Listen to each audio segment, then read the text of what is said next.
What up, yo? Hello. Hello.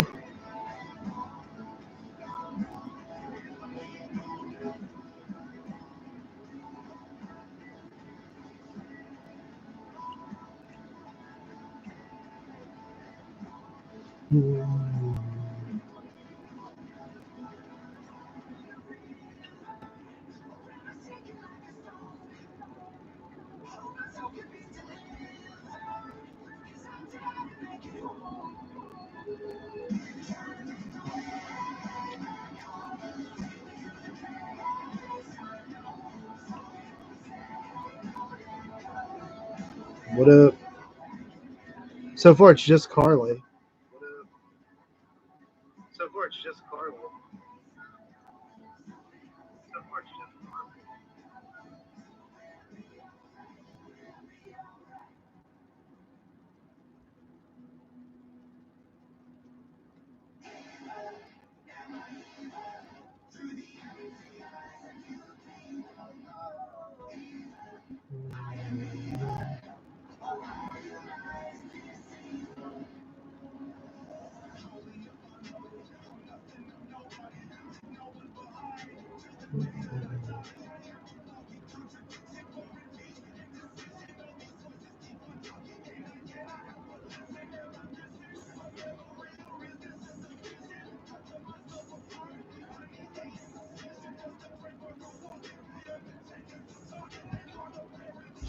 Hello, whoever number 2 person is. Where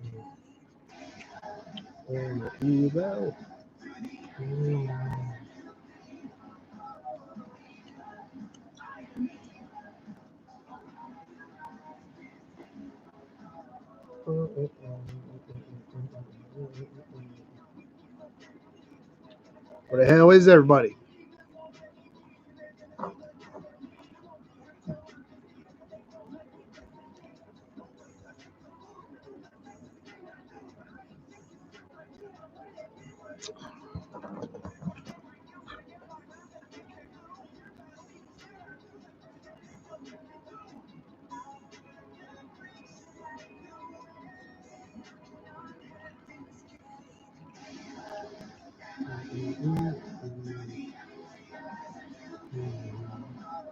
Oh, oh.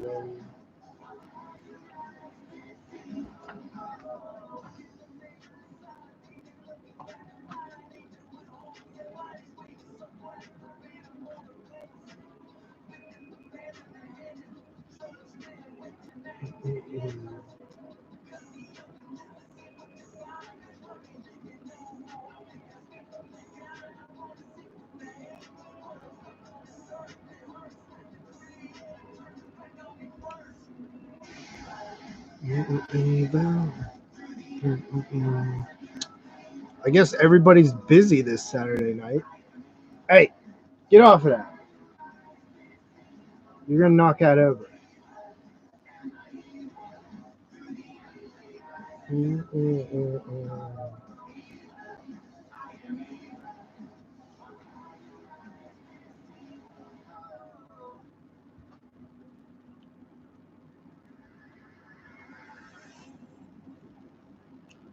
What up, man?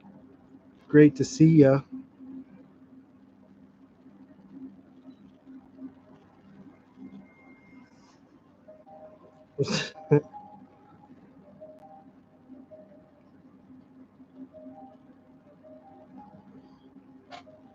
William Blasco, how's it going?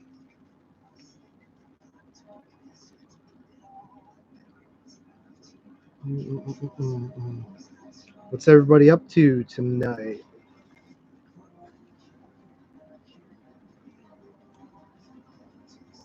Mm-mm-mm-mm. I told, I fucking told moods.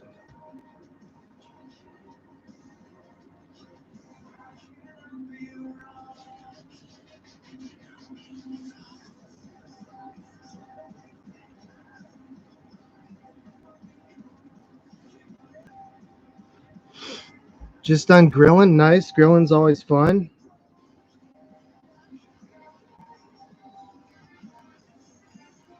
Dr. Giggles 92. We're doing a top 10 of 1992 coming up here. So that's pretty cool. Casey's Pizza. Sure. How's Casey? Is Casey good at making pizza, or is Casey like, mid at making pizza? Nice. 12 hours. Damn, in a restaurant. That sounds literally horrible. Sounds like literally the worst thing ever. I never worked in a restaurant, but I think I would be really bad at it. Not my not my forte. Okay, everybody, Casey's Pizza mid, don't really fuck with it unless you're really hungry. Come here, Spud. You guys want to see Spud? Look, Spud, that's you. Look. Look. Look, that, you can't. Look, who's that?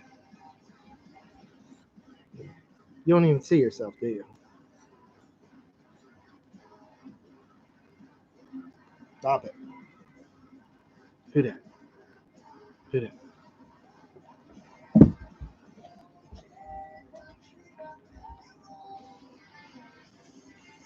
I do 40 hours in 3 or 4 days during the weekend, most of the week off, so it's not that bad. That's pretty cool, at least. I just think restaurants would be so chaotic and just like not very fun. Well, I don't know. I have heard, like, I've known people who've worked in restaurants, and it does seem like it can be kind of fun at times, but I guess what I'm trying to say is like when it's real busy, I think that it would probably just be like stressful. I think it's just his eyes. He has one blue and one brown. I don't know. He was born this way. His name is Spud.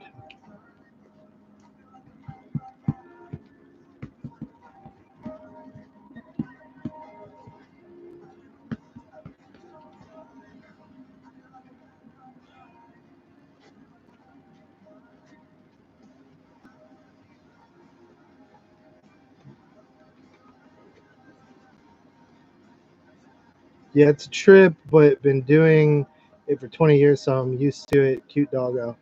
He's kind of cute, but he's also a little bastard. He doesn't like to listen at all.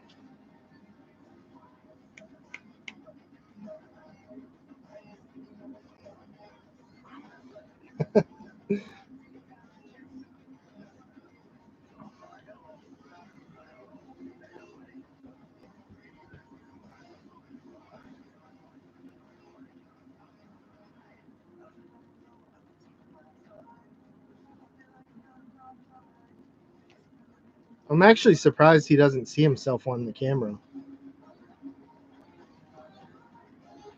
I have no clue what this thing is. I think the like eyebrows make him look like he has Rottweiler in him, but I'm not sure. Is Psycho Cinema? Is that Sam?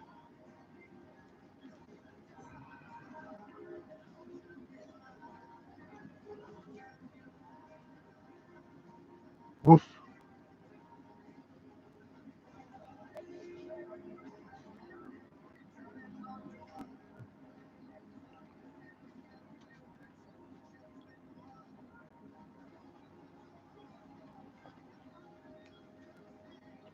Can't have beer, dude.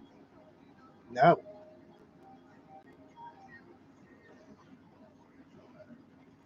What are you doing, Sam?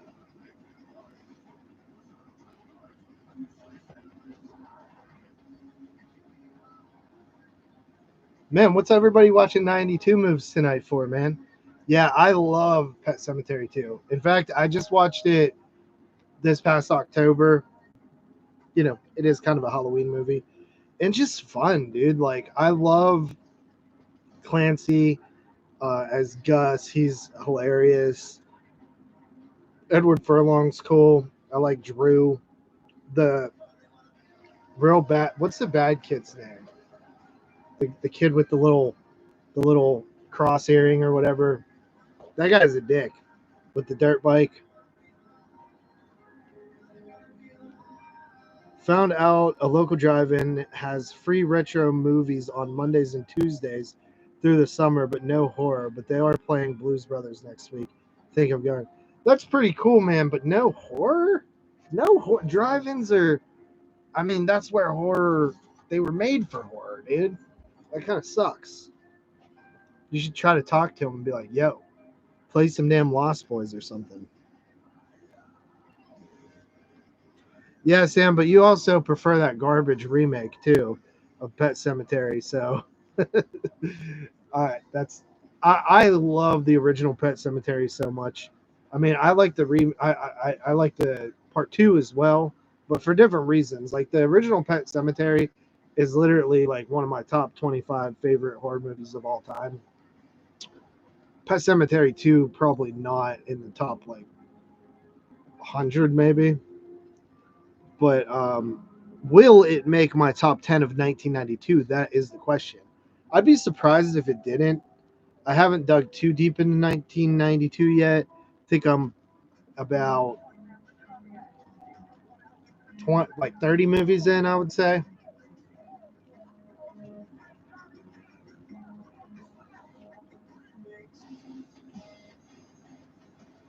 Yeah, it's real. It's very depressing,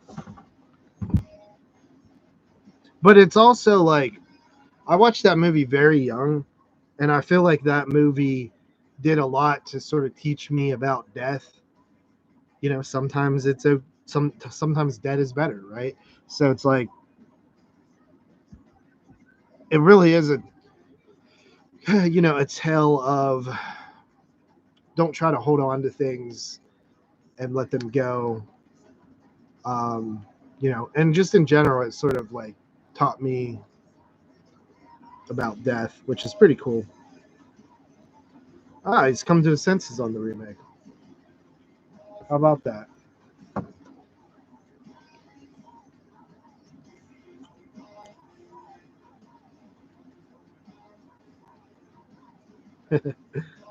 There is a drive-in about an hour away that has a lot of all-night horror fest, but I have yet to make one. They are usually in October, busiest time of the year at my work. What is the What state are you in? I have a few drive-ins that I frequent.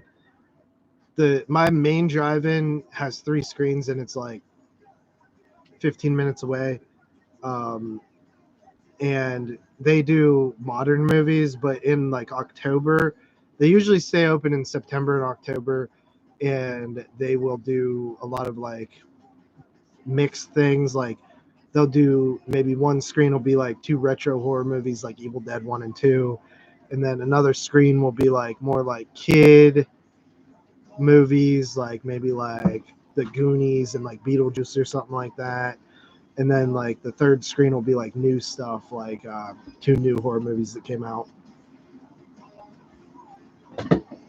So this is a hoodie. It is Friday the 13th, part 8. Jason Takes Manhattan, but it is like a Japanese poster version of that, I think. Or maybe, yeah, I think it's Japanese. I don't know. It's something. But yeah, I like this hoodie so much that I bought it. It I wore it so much that it like sort of started to like rip and stuff like that. So I literally bought another one. because I like this hoodie so much.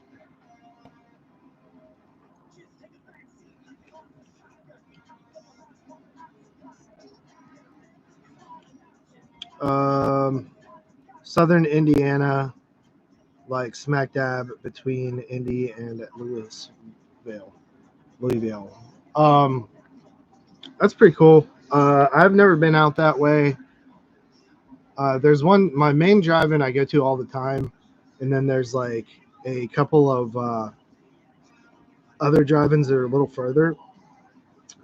There's one that's about an hour away, and they do in September and April. They do like 2 nights of 4 films. So this past April, it was sort of like um, one night was like Brain Damage, Doom Asylum, Frankenhooker, and Basket Case 2. The first night was Elm Street 1, 2, 3, and 4, which was pretty dope. And then the one in September this year, they're going to do like a 70s movie-a-thon type thing, which they usually kind of do that anyway. But I'm really crossing my fingers for Eaten Alive, the Tobe Hooper film, because the guy who runs that asked for recommendations, and I gave a couple, and he shot down a few of them, but he did say that Eaten Alive was a really solid pick. So I'm hoping that means that they're going to show Eaten Alive. I would love to see that on the big screen. It feels like such a drive-in movie to me. And then we have another one that we go to that's like Eastern Pennsylvania, and it's like a 5-hour drive, but we go to it once a year. Sometime, I think one time we went twice in a year. The one we went to the one time was the Zombie Fest, which just passed. That was on Memorial Day weekend, this past May, and we didn't go to it this year or the year before. The year before that, I think we only went to that once, but we usually only go once a year, minus that one year we went twice. And we go to the Camp Blood event, which is in August, I believe, and that one's really dope. It's 3 nights of slashers, so 3 movies each night, so 369 movies total. Last year was pretty cool because it was the 10th annual one, so they did all Friday the 13th. So Friday the 13th, I think it was like 1 through 10, or yeah, 1 through 10. The first one was on Thursday night, which we didn't go to, but then the first night or the second night was Friday, and it was part 2, 3, 4. And then the night after that was 5, 6, 7. The night after that was 8, 9, 10. So pretty cool. Um, I love going to the drive-in to see horror movies. It's always really fun.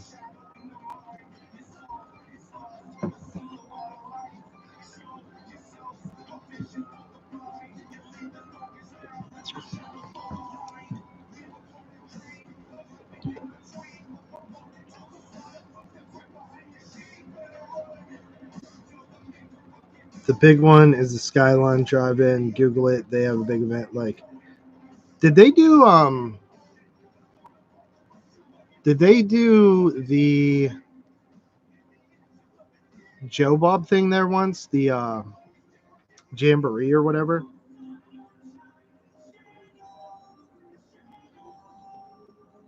What up, yo?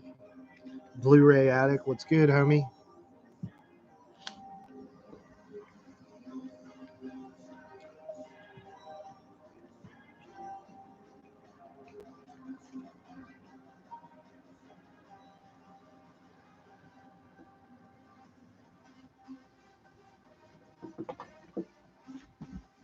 Bro, get off. What the fuck are you doing, dog?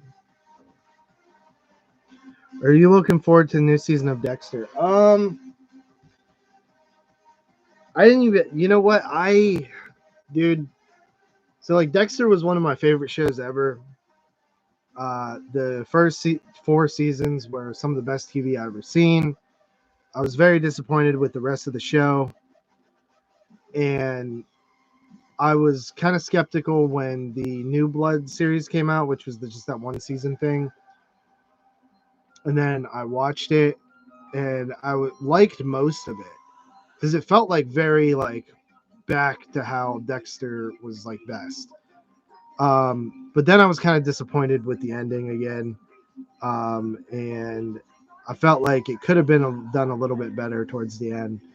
Uh, I have not really looked into anything about the new season or new series or whatever. Didn't they just do a prequel series? Or has that been released yet? I thought that was already out. Um, but I don't really watch a ton of horror TV these days. Pretty much stick to movies, mainly because I have so many like podcasts and different things that I'm doing. So I don't really have time for TV. But I always said if I ever like take a big break from podcasting or stop altogether, I would spend a lot of time catching up on like all the horror TV I missed for the past like over 10 years.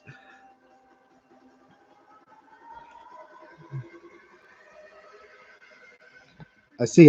Yeah.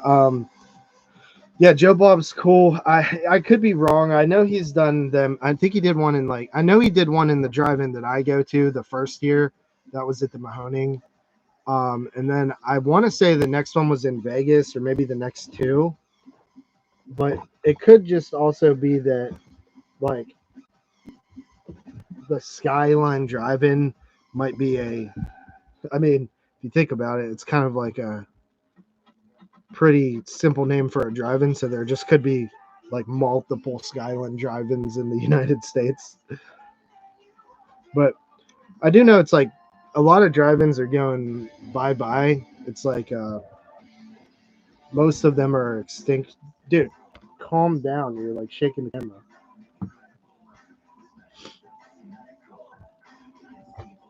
Actually, retro reactions. I am a fan of the torture porn genre, though I don't really like the name. But yeah, like I like stuff like Hostel and um, I mean that's obviously like the popular movie, but yeah, I mean I like Serbian film and stuff. I mean that one actually, but in general, I do tend to like those more graphic movies. That's good, Michael. What are you up to tonight, dude?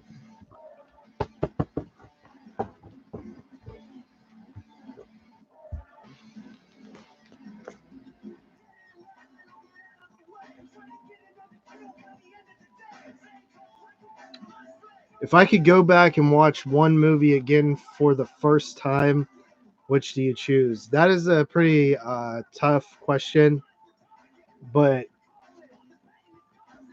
the very first time, there's a few. The very first time I seen Phantasm and Texas Chainsaw Massacre in the same night was like such a magical night for me. I remember going. We used to have this local video store that was the. It was a part of a market. It was called Pencraft Market, and that place still exists as a like little market. Obviously, the video store section is like completely gone now, but I used to rent movies there all the time as a kid, and I would go on like a Friday night when my grandfather got off work, and I would go and get like like snacks. Like, dude, my dog is like keeps knocking the camera. Um, I would get like snacks and like pop or some kind of drinks or something, and then I would rent some movies, and that was like my weekend, bro, and it was just awesome. And I remember that particular weekend, I was probably somewhere in elementary school, like maybe like fourth or fifth grade, third grade, somewhere there. And I rented Phantasm and I rented Texas Chainsaw Massacre. And I had never seen either of them before. And I remember sitting there. I might have been in like first grade because this was in the 90s still. I think I would have been like 96 or 7, I would have been in like first grade. So maybe like 97, 98, somewhere around there.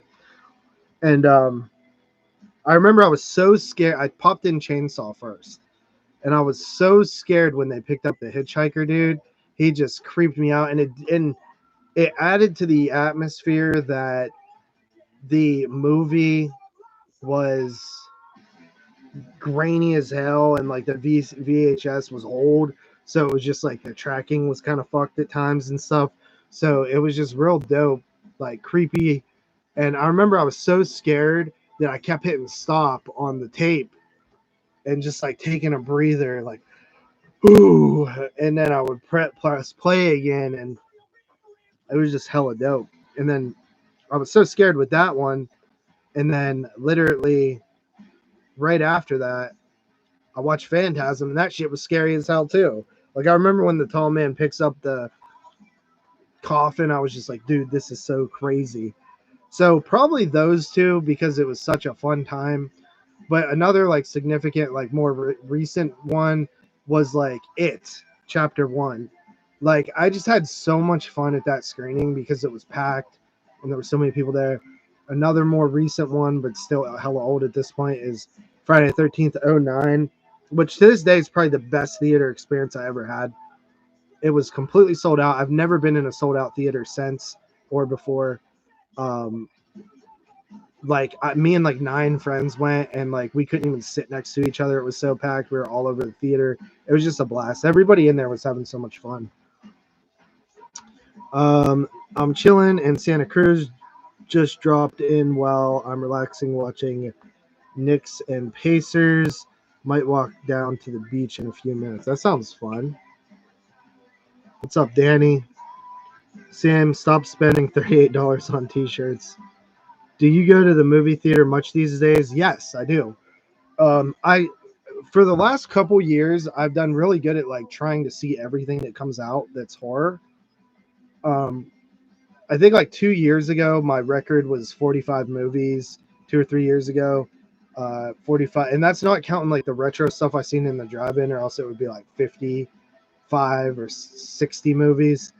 But I definitely go to the drive-in as much as or the theater as much as possible.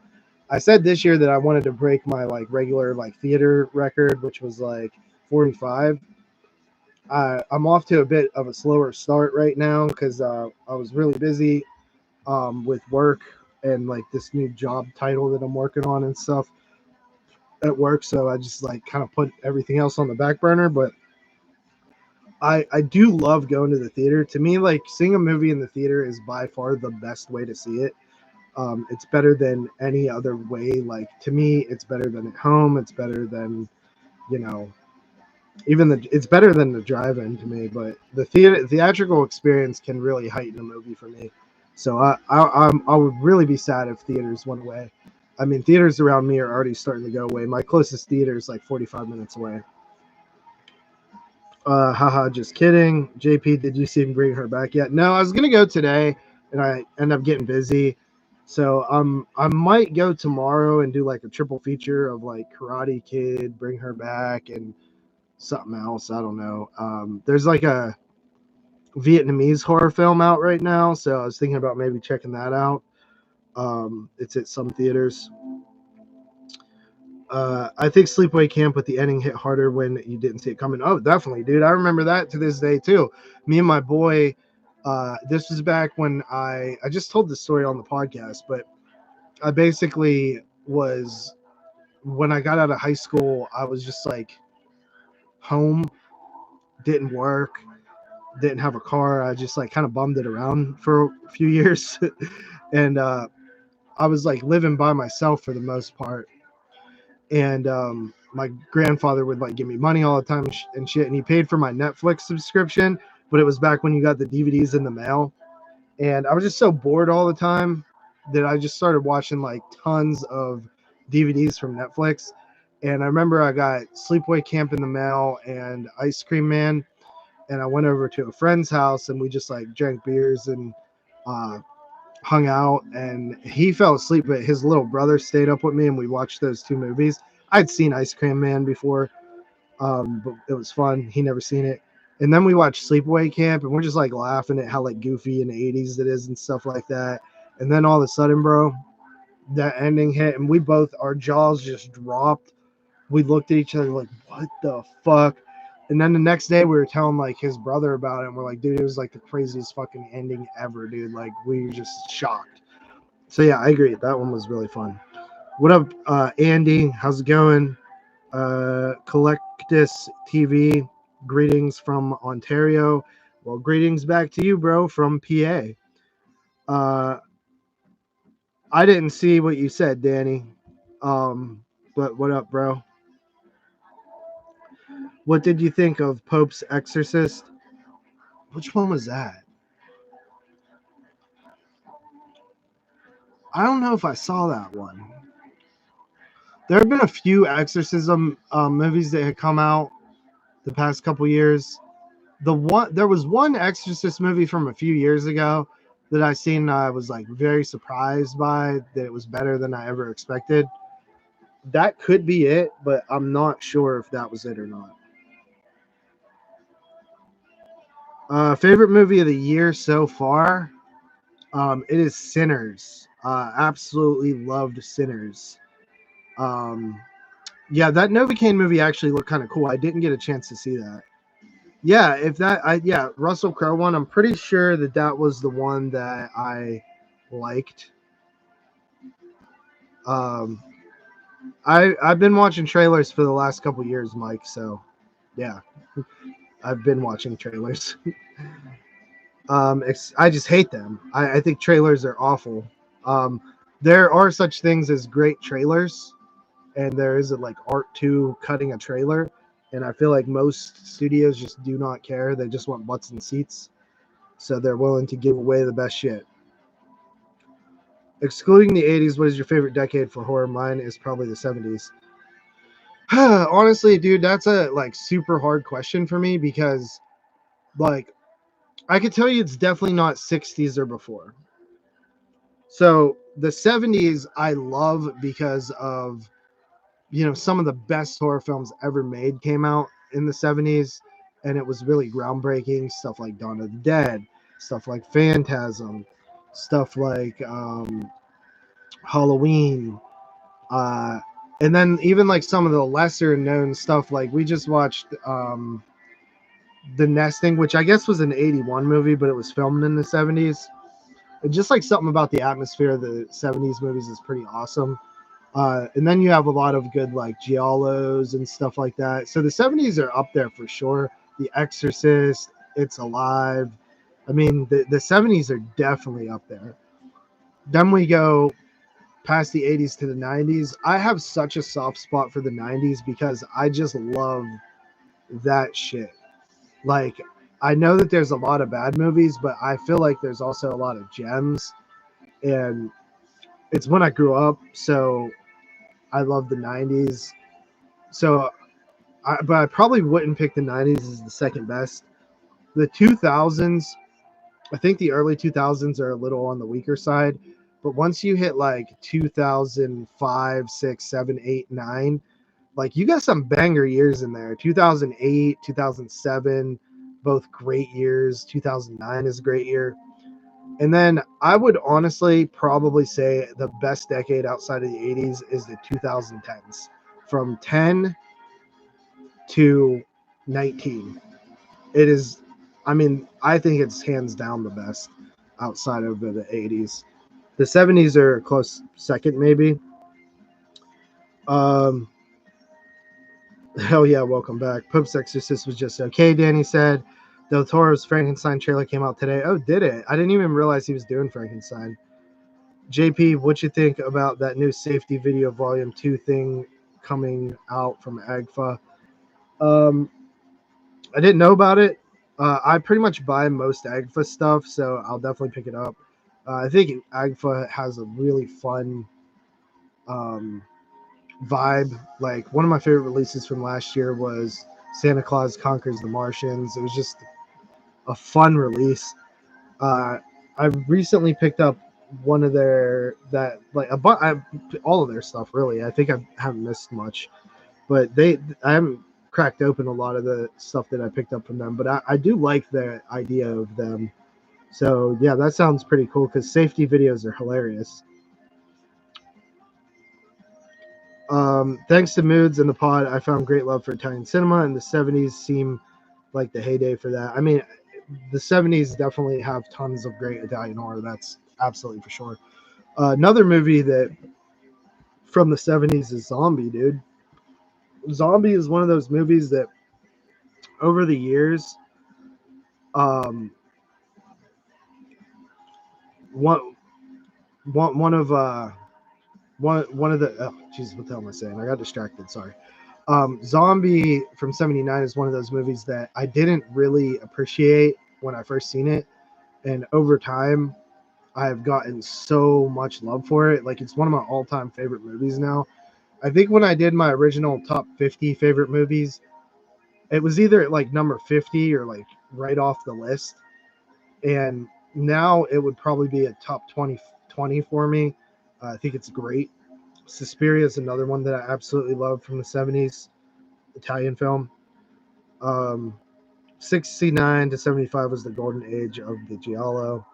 Sam says, "Are you looking forward to Happy Gilmore too?" Actually, yes, I am. I love Happy Gilmore. Um, that movie's really fun. I did watch the trailer to Happy Gilmore too. It looks good. I'll definitely check it out. Danny says, "My comment was against Too Cool Tim, not against you. So I live in the past. I am a douche." No, you're good, dude. You are good. Yeah, I remember the whole Fright Tube thing and how that went down. Yeah, Tim. Bad worm placement. We just talked about that on the podcast too when we reviewed The Burning. My favorite is actually Cemetery Man. Oh, I'll just love it and never seen it till like 3 years ago. Yeah, dude, Cemetery Man is hella dope, dude.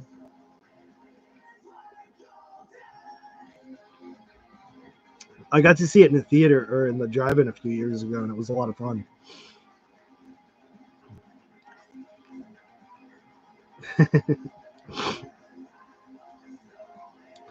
My mom used to drink light. I never liked it. Yeah, I'm kind of weird, bro. I don't really like non-light beers. They make me too bloated. Some of the worst nights of my life have been on non-light beers, like in terms of like blackout drunk. I generally have a pretty high tolerance. I started drinking at like parties and stuff when I was like 12 or 13, and I spent like most of my teenage years just absolutely being a delinquent. So I spent a lot of time drinking beer, and when I would drink like because sometimes we didn't really get to pick what we got. You know what I mean? Like we would just somebody bring back like natural ice or something, and I would be like drinking natty ice at like 13 years old and just black out and not remember a single thing that happened and throw up all over the house or something. So I've always kind of stuck to light beers, and I genuinely love Miller Lite. I think it tastes the best out of everything that I've had in terms of like the main popular beers. Like I probably like stuff like Sam Adams more, but I just don't like buying it. It's um and all the like weird like IPAs and stuff. Not a fan of that stuff generally. 2000s very nostalgic to me, but the 70s and 80s have that special feel to them. Absolutely, dude. 100%. I agree. Got some bells. Oh, Oberon. LL Michigan beer I grew up on, and it's just summertime vibes at this point. Nice. Of the mass store beers, I'm more of a PBR guy. Dude, I actually cannot stand Pabst Blue Ribbon. I hate it. I literally hate it. Michelob Ultra is my second favorite beer. I think it's my favorite in terms of like light beer. Like it is the best light beer because it tastes decent and it has like no calories and it doesn't bloat you at all. But Miller Lite I think has like a nicer taste. So I go back and forth between Michelob and Miller. What movie am I looking forward to most the rest of the year? I will answer that question as soon as I return. I'm gonna go grab another beer.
All right, so what horror movie? Where was that at?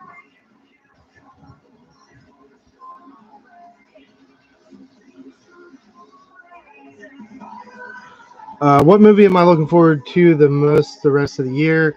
For right now, dude, honestly, I went to go see one of the worst movies I saw of the year, which was Better or Hurry Up Tomorrow. And they showed a trailer for The Long Walk, and it looked really cool.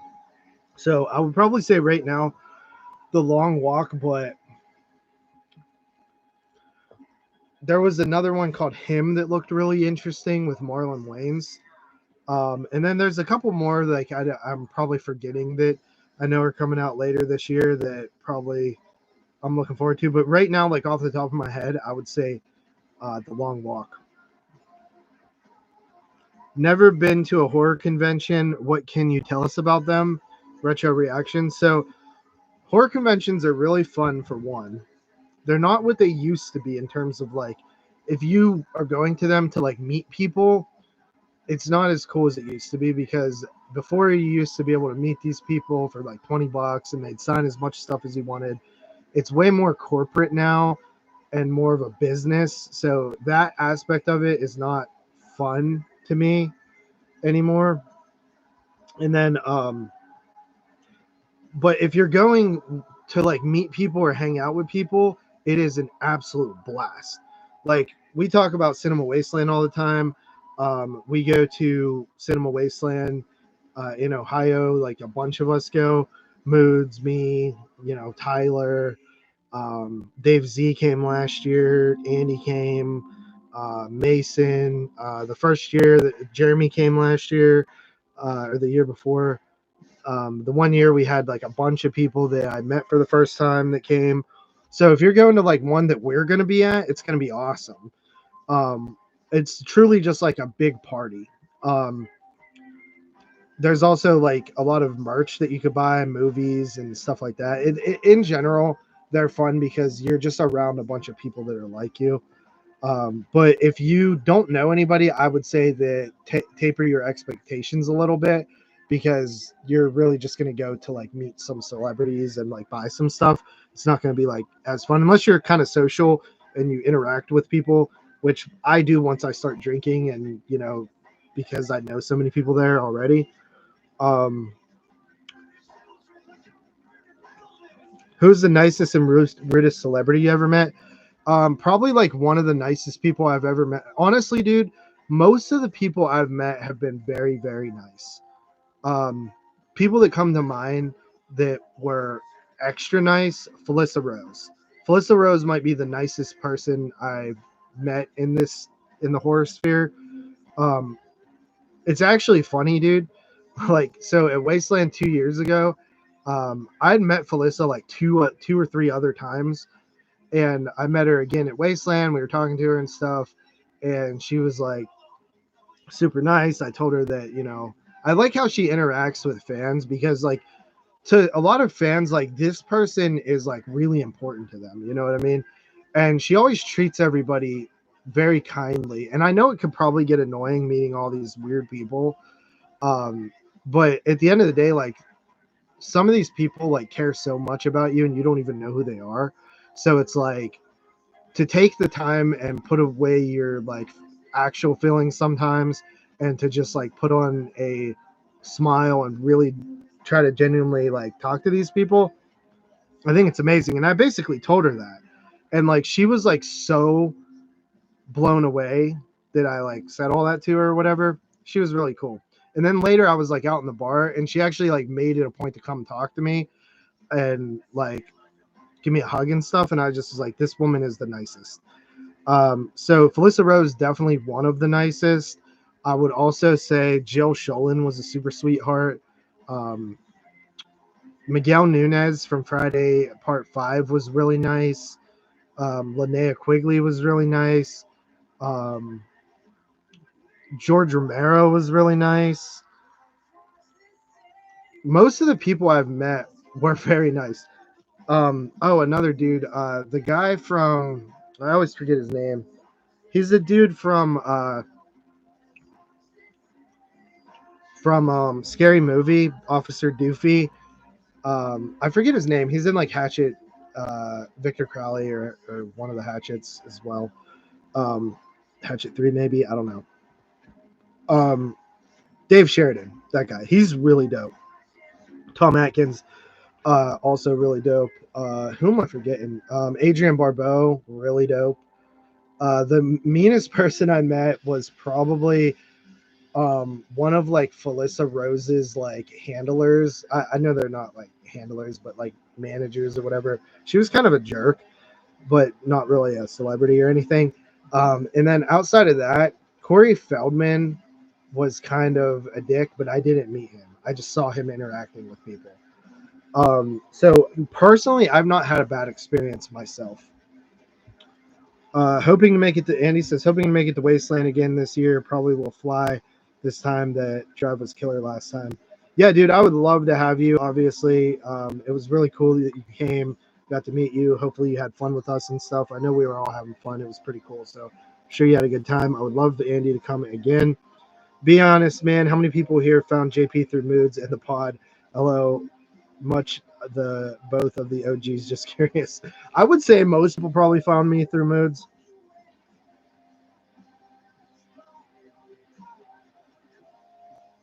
It's always funny to me though too, because people always say like, "Oh, Moods, I love your podcast," or like, "Oh, thanks for the podcast, Moods," and it's like really funny, and it's on Moods' channel and stuff. But like, Moods actually did not create the podcast. Neither did I. Jeremy Freeman actually was the one who created the podcast and invited Moods onto the podcast, and Moods invited me onto the podcast. So that's how that happened. But yeah, so it's technically was Jeremy's podcast. But yeah, Moods is obviously way popular. He kind of took off. Me and him started YouTube around the same time, and he just sort of blew up. And so it's always been really cool to be friends with him, good friends with him, because obviously like everybody knows who he is and stuff. Just noticed you were live. Awesome. Getting bummed out watching newer horror flicks. Nothing exciting. Man, bro, that's kind of that kind of sucks, because I think there's a lot of exciting stuff. Like, I don't know if you are seeing as much as me, but I've really loved you know, I've really loved horror the last the last like couple years minus last year were kind of like a step down, but I think modern horror is super exciting. Been listening since episode 100. Oh, that's pretty cool, dude. That's a long time now. We're about to hit episode 300. Who's the nicest and rudest fan that you met? Um, fan of like the podcast, because I haven't really met a lot of anybody that was a dick. Or do you mean like people who have been in line for convention guests. I saw JP before Moods. Yo, that's wild. It's funny how I found Moods. I found Moods back in like 2013 because I was binge watching videos from Vanilla Gorilla Beast, Angered Beast Review, and Moods popped up. Fan of horror I met. Oh, dude, there's like tons of. I've met some really douchebags. And I thought Moods was Vanilla Gorilla Beast until I noticed they had different voice and looked different. Things that were similar with the beard, sunglasses, and bald head. That's crazy. I miss going to Cinema Wasteland. I didn't even know you ever went, Danny. That's pretty cool, though, dude.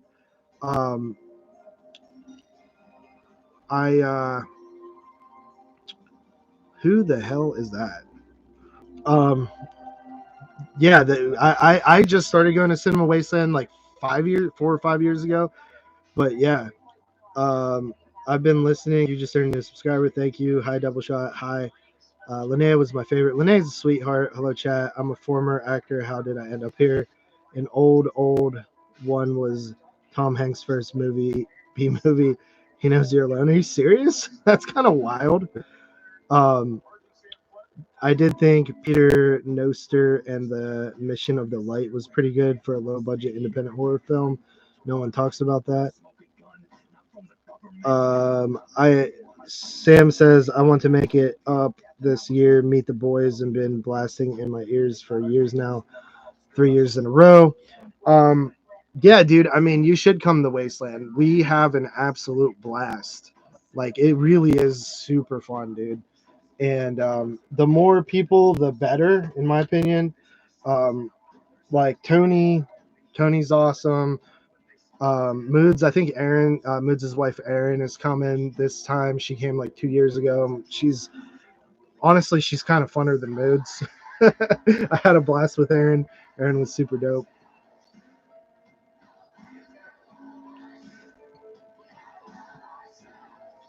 Yes, I agree. Horror movies are super dope.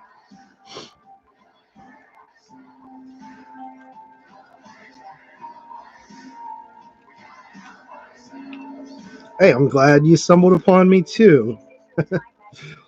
Appreciate it.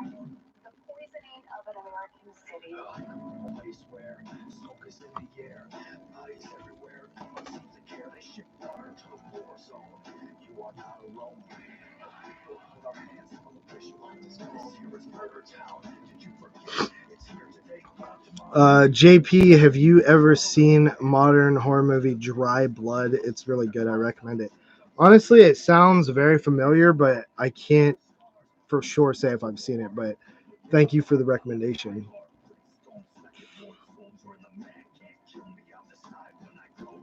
Tom Hanks in Mazes and Monsters playing D&D makes you worship evil. What franchise is worth Children of the Corn or The Howling? That is an absolute easy question, bro. The Howling is literally at least 10 times worse. I would take Children of the Corn over The Howling any day because, one, I don't even love the original Howling. Like, I think it's good. It's a pretty solid movie, but it is not my favorite. Howling 2, it's never been my thing. Howling 3 is probably my second favorite because of its ridiculousness. Howling 4 is boring. Howling 5, also boring. I think Howling 6 is okay. 7 is like one of the worst movies I've ever seen. And Howling 8 is also mid. Children of the Corn, I genuinely love the first one. I genuinely love the second one. I genuinely love the third one. The fourth one's okay. The fifth one's garbage, but fun garbage. And the sixth one is horrible. The seventh one is actually not too bad. The eighth one is also. Which one's the eighth one? I don't even know. The TV remake I actually like a good bit. Genesis I thought was all right. The Runaway's horrible. The newest one was okay. So I will take Children of the Corn any day over The Howling. What else here? I'll look at my work schedule. Just so goddamn busy with work nowadays. It's insane. Sometimes I hate being an adult. Yeah, of course, me too, dude. But you gotta make time for fun, or else what are we doing? What are we doing here? You know. Um, anyone participate in the halfway to Black Friday sale? I mean, I picked up the new stuff, but I didn't go like super hard on any of the sale items. I don't think I bought anything from the sale. Your top favorite classic horror movies? For me, like if we're talking classic, like 70s and before, like Texas Chainsaw Massacre, Phantasm. If we're talking like way back, I would probably say stuff like Psycho, Rosemary's Baby, Night of the Living Dead. If we're talking further back, I would go with some like Hammer stuff, maybe like the Dracula series. If we're going further than that back, I really like the Universal Monsters, Invisible Man, Frankenstein, Bride of Frankenstein, um, Creature from the Black Lagoon. If we're talking like silent films, I love Phantom's Carriage and The Cabinet of Dr. Caligari. Favorite non-horror movie of all time is The Goonies. I absolutely love The Goonies. The Goonies is my favorite movie ever, not even counting horror. Um, if you want to hear a couple others, Terminator 2, Full Metal Jacket, Cheech and Chong, Harley Davidson and the Marlboro Man, Trespass, and Surviving the Game. Those are some of my favorite all-time movies that are non-horror. Mirror franchise is awful, but The Howling is pretty close too. For me, The Howling is the worst franchise that I've actually watched fully. Um, I mean, there's some other ones that are pretty bad, like that I've only seen a couple entries, like Witchcraft. Uh, I used to really think the Silent Night, Deadly Night films were bad, but those have kind of grown on me. The OG Howling is my favorite werewolf. I dig 2, 3, and 5. That's the Agatha Christie one. I think that's 5. Children of the Corn, sweet. The Howling films are pretty bad, but I do find a particular charm to them. Part 3 is thought was pretty silly. I met Dave Parker and my favorite YouTuber, Mad Puppet Death. I went with Willie Mark 1. That's pretty cool. Those are some old school names, bro. I remember both of those two people from back in the day.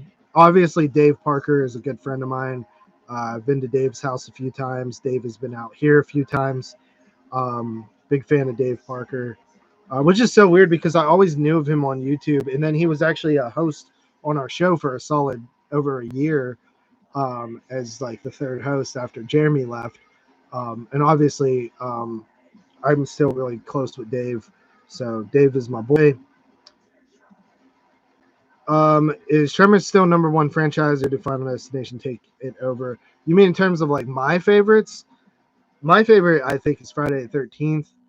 Um, Tremors is one of my favorites. Final Destination is also one of my favorites, but Friday the 13th is definitely my favorite. Did y'all ever do an M. Night episode? Can't remember. I've been making my way through his films in order.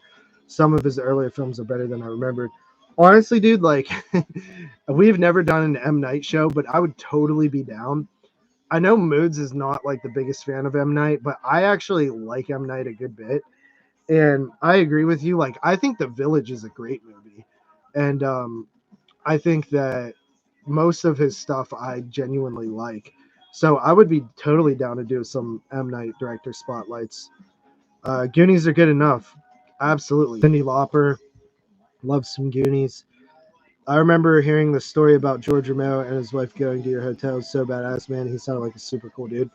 Not only was he a super cool dude, but his wife was a super cool chick because when I was working the front desk and I went to check in her and she said she had a room under George Romero and I was like like the George Romero and she was like yeah I was like the filmmaker and she's like yeah and I was like honestly like I'm a massive fan of George and she's like oh well he'll have to meet you before we leave. And she made it a point to bring him down and meet me and Carly because Carly worked there at the time. A couple of other people that worked there was like Matt Portman who was like a friend of mine who worked there, and a couple other people, and there were like 4 or 5 horror fans that worked there, so that was pretty cool. Absolutely, I absolutely love Vincent Price. He was in a couple of my favorite movies from our recent episode of the podcast, which was the top 10 horror films of 1959. He was in a handful of my favorites from that year. So Vincent Price is my all-time favorite actor. I mean, it's a good one. I'm an old schooler. Absolutely, Danny. At this point, I'm getting I'm becoming kind of an old schooler a little bit. I've been on this shit since 2012. So over 10 years, 13 years at this point, which is pretty crazy. I mean, I was like 21 or something when I first started on YouTube. Followed by Christopher Lee and Peter Cushing. I just gave up on YouTube. I understand, dude. I kind of don't really do YouTube much anymore. I mainly just do like the podcast, and I do mainly the podcast. Like I'll do like my annual 31 Days of Horror and stuff like that, but I don't put as much effort into YouTube as I used to.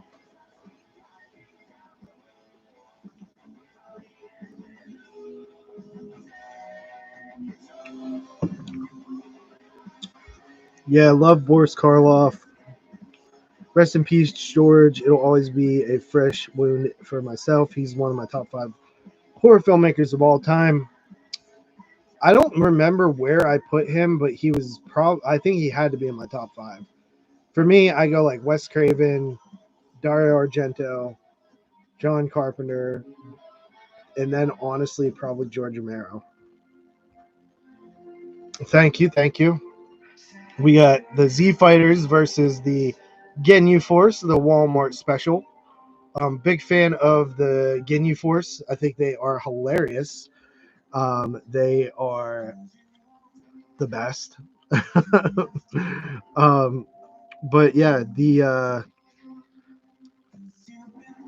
JP, are you a Coffin Joe fan? I am a Coffin Joe fan. I love Coffin Joe. Coffin Joe is At Midnight I'll Take Your Soul, and This Night I'll Possess Your Corpse are among my favorites.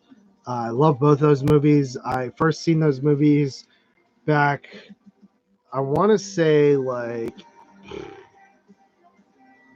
it had to be at least over 5 years ago.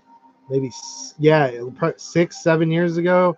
We did those movies on the podcast. We did a Coffin Joe trilogy, and I really enjoyed those movies.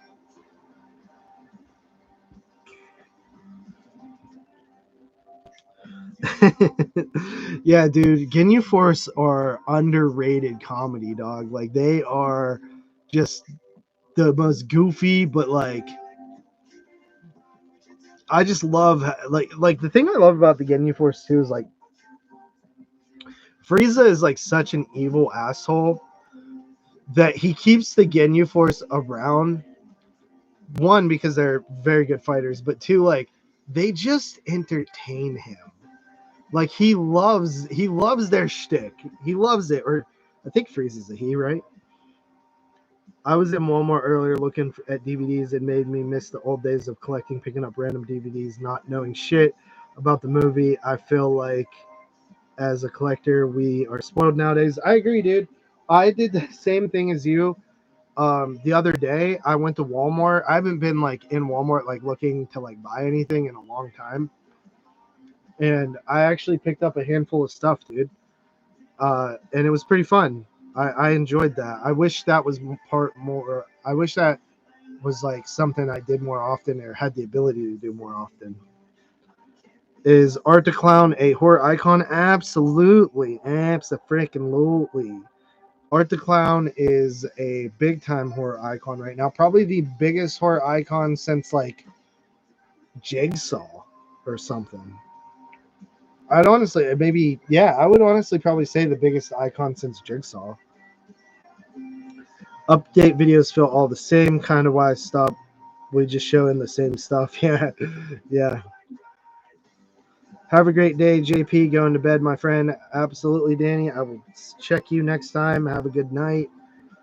Frieza loves them because they're super loyal to him, but you can tell he loves their silliness, even though he's a serious 99% of the time. Yeah, I know. That's I love that he has like sort of like this childlike um, fun to him for being such a killer. You know, that's why Frieza is the best villain. Yes, I still hate Mothra. I think that moth is fucking awful. It ruins the Godzilla movies. I'm missing the best time in collecting with damn home renovations. Hope all these are not going out of print. I have time. I have money again. Dude, I know what you mean, man. I feel like I can't keep up. Like, there's so much stuff out that comes out that I want. Um, I love TerrorVision. They just announced Gator Bait 1 and 2, which I literally was like, dude, I think I'm gonna subscribe to TerrorVision again. They do like a deal where you do like you pay up front for like their next 10 releases and you get them for like $23 or something. If you drop like a grand or something, you can get like their next like 50 releases and it's like it comes out to like $20 a piece. Um, I subscribed to them at the very beginning and got like, I don't know, like 20 of their releases, but I kind of stopped because they were just putting out stuff way too fast.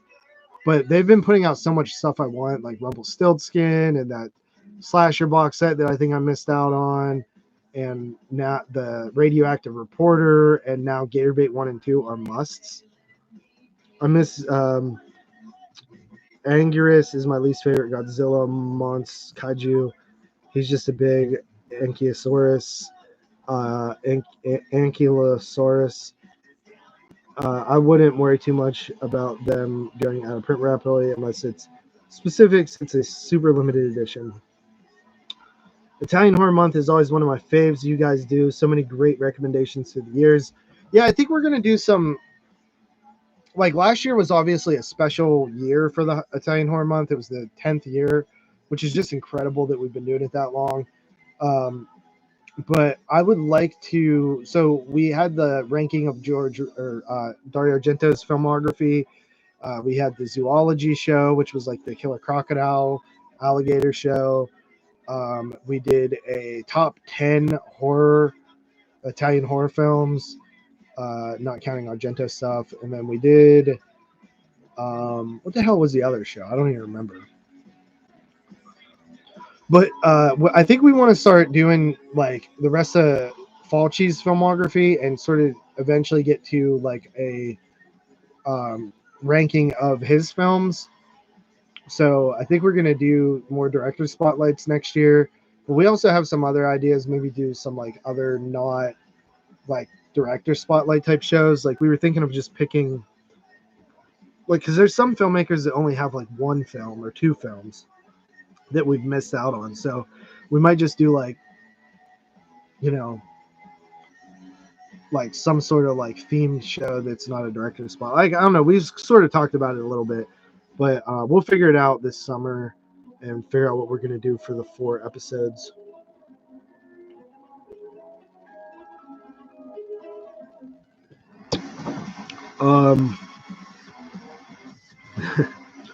It's to the point I can only hit up a couple Kino sales a year, but owning a home takes priority.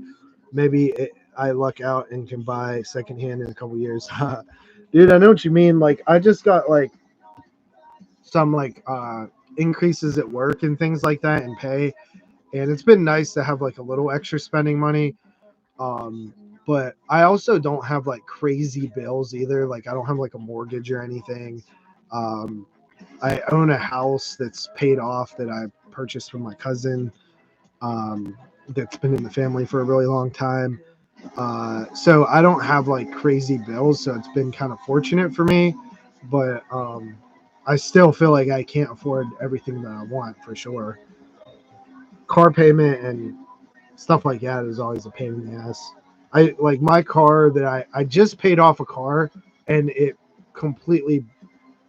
I think I owed like $900, or I had like 2 more car payments and the car completely shit out on me, so I had to buy a new car. Um, are you still collecting the Cinematograph sub label from Vinegar Syndrome? I collected them up until Who Killed Teddy Bear. Believe it or not, dude, I still have all of them. I've bought every single one of them, and I don't know why I continue to, because I don't really like the line that much.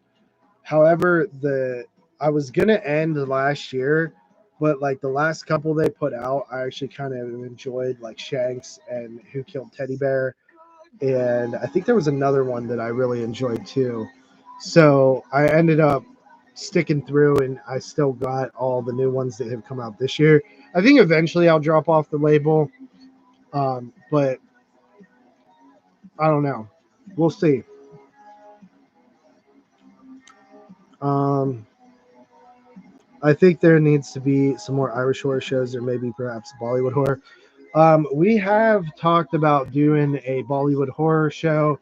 I think we all picked up that Mondo Macabre box set of the Indian horror films. So that is something that we will do. I'll probably try to push for it next season too.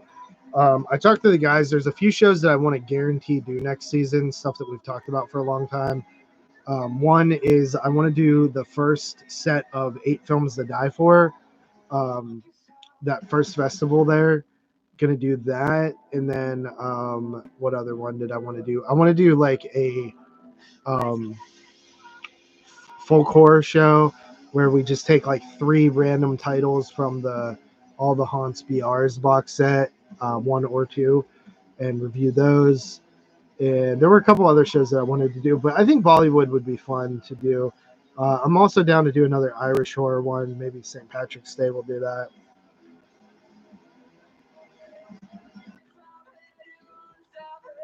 I know Bollywood is always there's always so long.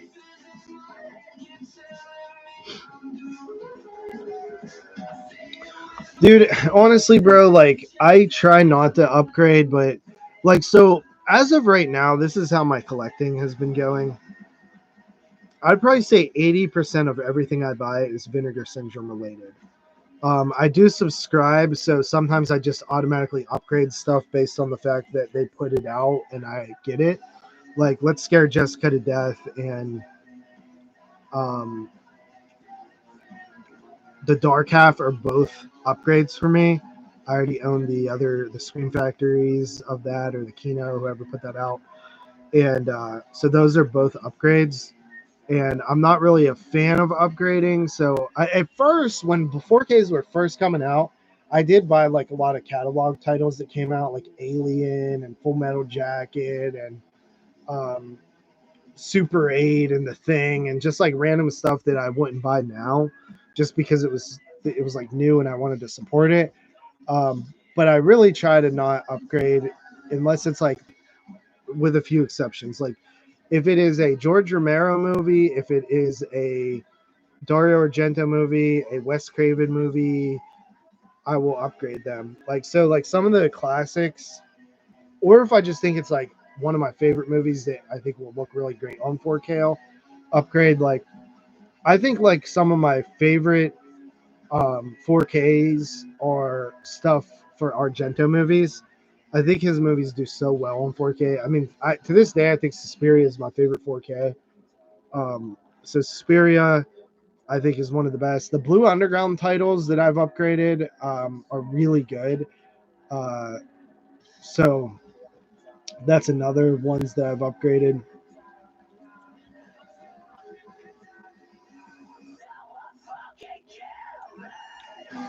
I did some upgrades, and I think it's why I got burnt out on collecting, because there was so many upgrades from 4K to Blu-ray, or from Blu-ray to 4K. I get it, dude. Um, and I sold off a lot of my collection to pay for some stuff, but mostly just stuff I've only watched once and never had any intention to watch again. I collect 4K, but I don't think the jump in picture quality is noticeable as the jump from picture quality to VHS to DVD or DVD to Blu-ray. I mean, I 100% agree with you on that. It's definitely not as noticeable. Um, like, I think that another one of my favorite 4Ks is the Blue Underground edition of Zombie. But even like the Blu-ray that they put out, like the second Blu-ray, the 3-discer, that they did, the like deluxe edition Blue Underground a few years ago. I thought that even looked fucking amazing. So it really isn't like the biggest jump in picture quality. So I agree with you on that. I did just recently pick up Jason Goes to Hell and Jason X. But again, like I will buy all of the Friday the 13th movies on 4K because it's my favorite franchise. So I know that I'm going to watch those movies 100 times. So I don't mind upgrading them. Obviously, yeah, if the 4K, Verge says, one exception for me is if the 4K offers a different cut of the film. The nesting and deranged said to have a few added scenes on the VS titles. Yeah, that's exactly a perfect reason to upgrade. JP, The Burning or Madman, I like them both, but just curious on your opinion. I love Madman Mars theme. Dude, you took the words right out of my mouth, bro. I love the Madman Mars theme. I think I pick Madman every time over The Burning.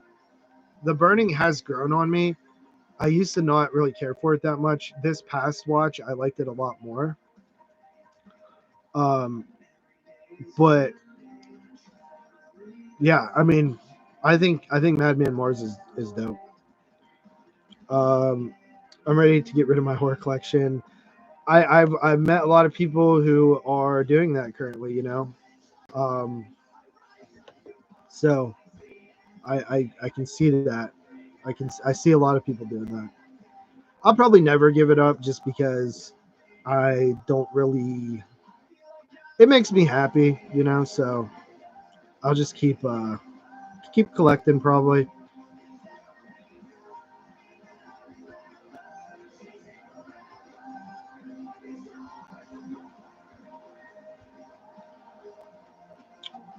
Madman for me.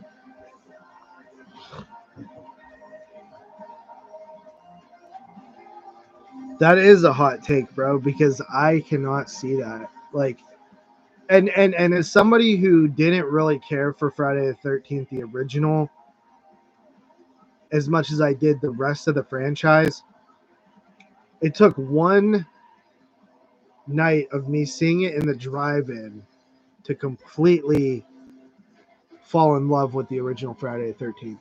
Something about it was like a cool, windy night, and seeing Friday the 13th in the late summer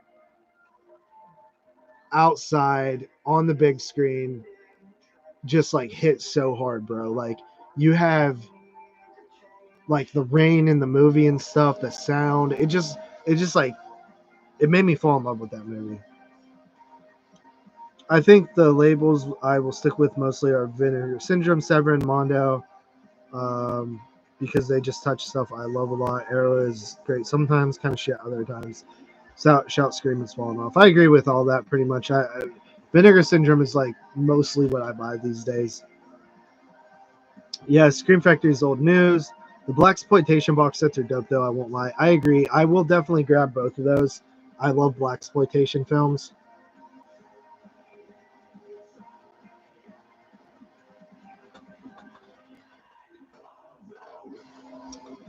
I'll be right back, guys. I'm gonna grab another beer.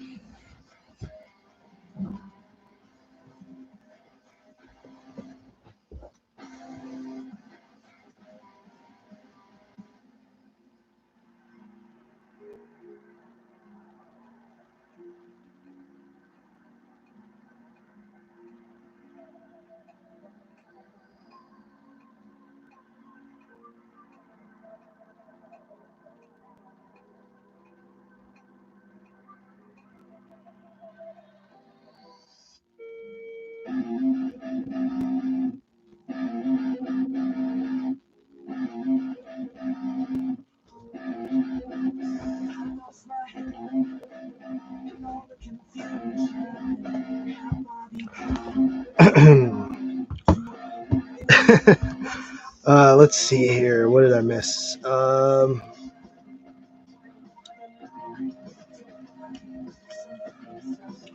I'll wait for the Arrow Asian films that Arrow was able to license from Shout. Physical meter forever, bro. Fuck streaming unless necessary. Something about holding a movie or album in your hands. 100% agree. What up, JP? It's Caleb. Just cut down my channel name recently. When are you and Moods getting back into the Room More 200 underrated list? I was enjoying that along with you guys, dude. I would love to continue doing those. Moods is just like a really busy guy. We mainly started those because we weren't doing the podcast so much with Dave not being able to do the show. We still wanted to do some stuff. We didn't have a third host at the time. I do think one day we will start it back up. I think that we need to. Even if we just do like we just pick like a Friday and do like record like 4 episodes in a row or something, like an hour each or something. I would love to do that. You should. I'll try to ask him about that. And what up, Caleb? Appreciate stopping by. The Burning went down for me, but Madman is really underrated. This is my buddy. Who collect this TV is your buddy? Uh-oh, my guy is drinking them brewskis. Yeah, that's me.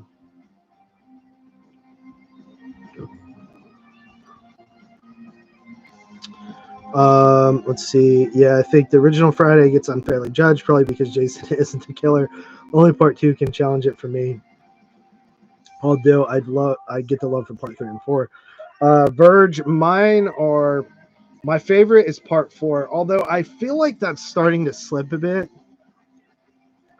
I think just because part 4 has always been my favorite, I'm reluctant to like let it go, but I feel like I'm gravitating towards some others more often now. Part 2, so 4, 2, 5 are my top 3, but the first one has came up tremendously. I used to rank it towards the bottom. I also really like part 3. I just reviewed that with Dave Parker. That'll be coming up on his channel eventually, with Dave Z as well. And part 6 has always been a favorite of mine. Part 7 was my favorite when I was a kid, or one of my favorites when I was a kid, like up there, like probably right behind part 4. But I don't love it as much anymore. 8 has grown on me a lot. I think it's kind of fun. 9 is actually a genuine. I've loved part 9. Let's see here, Carly. Andy says, I hope Netflix continues doing more Fair Street movies. So many stories to do, and hoping for the Silent Night as possible next one to get. I get why some people don't like them, but they are entertaining enough. I agree, Andy. I love that book series, and I would love to see more of them adapted. It was pretty funny that they did Prom Queen, because that was always like one of my I think I read that story like 3 or 4 times growing up. So that was always like one of my favorites. It's JP's gal pal. What's up, Carly? It's Sam. I actually in a bar in DC, drunk as hell. Can't hear this. Okay, well, fuck you. Thoughts on Linda Cardellini being cast as Pamela for the Crystal Lake TV series show? I don't know, man. I'm just like weird with TV. Like, I would rather just have a movie, So it's like I'll watch it, but I'm not like, I haven't really looked into it. Just wanted to troll Fella McGee. What are you doing with your arms, broski? What do you mean? I'm just chilling.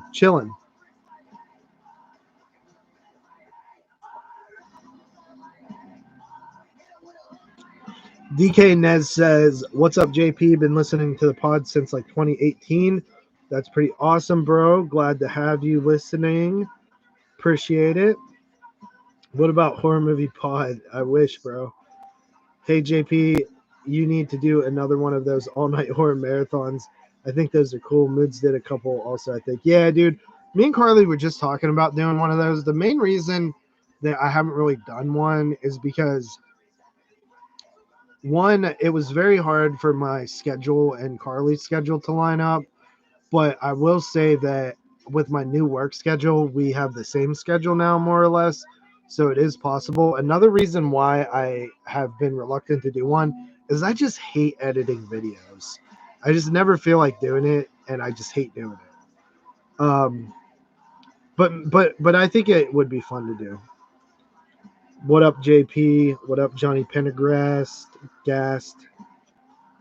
Carly is here. Oh, I remember Johnny. Johnny, remember we used to watch movies together on the YouTube, on the Facebook page, dude. We should go back and do that again. That was fun. Why 4Ks are so expensive just in time for me guessing on the sin bin again.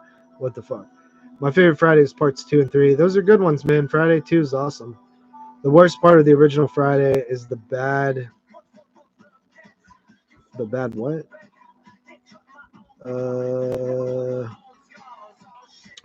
Is it bad whodunit angle, but I still love it. Friday has recently become my favorite horror franchise, overtaking Halloween, which held for a firm 20 years.